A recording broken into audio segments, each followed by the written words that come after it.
Okay, so uh, we're really diving deep this time. Yeah, this one's This one's pretty wild. intense. Yeah, you guys have been asking us to take a look at this interview on YouTube with Darren. Yeah, Scout Sit-Off channel, right? Yeah, exactly. So I mean, talk about resilient. this is a whole other.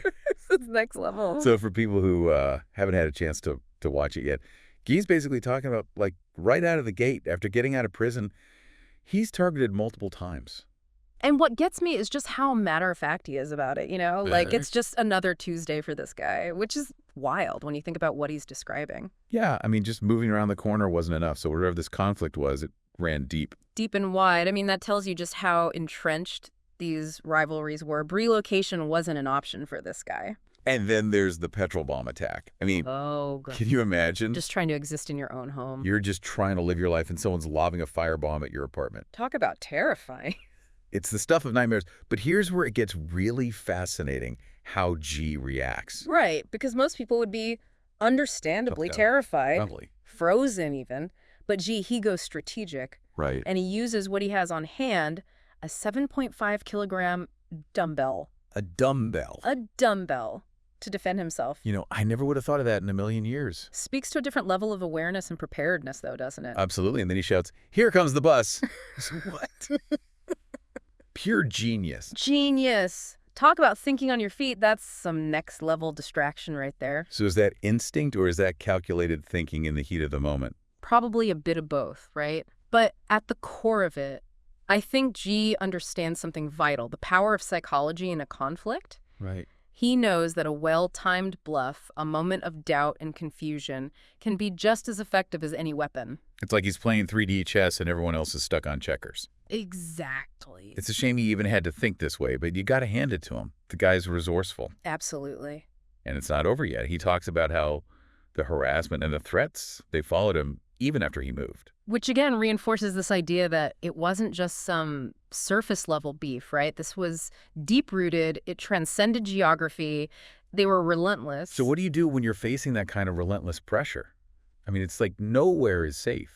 It makes you wonder what lengths you'd go to feel safe again. Right. How far would you go to protect yourself and the people you care about? It's a chilling thought for sure. And it gets even heavier as we go deeper into a story. Oh, absolutely. We're just scratching the surface here. And it wasn't just about, like, being physically ready for something, right? He's got these coffee jars filled with nuts and bolts ready to go, like projectiles. Oh, yeah. He was turning everyday objects into tools of survival. It's like that saying, hope for the best, prepare for the worst. Except in his case, the worst was a very real and present danger. Yeah.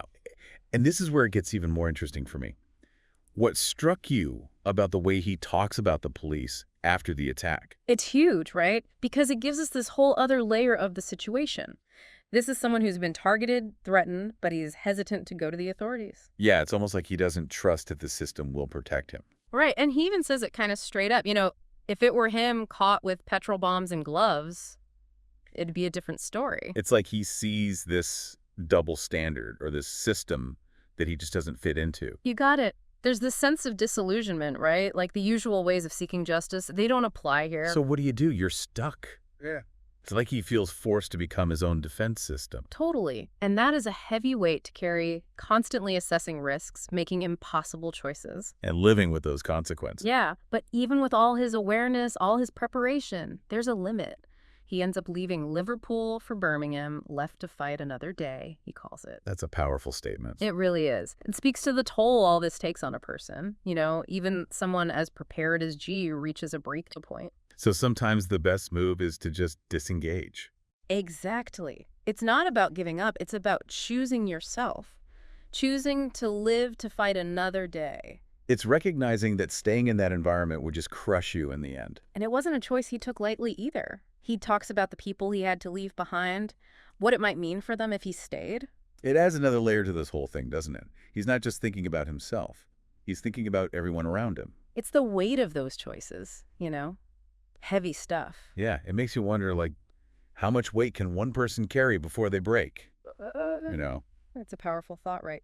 And it kind of makes you realize that survival isn't always about fighting tooth and nail. Sometimes it's about knowing when to step back, changing the game entirely. So if we had to break it all down, what are the biggest takeaways from G's experience? What can we learn from all of this?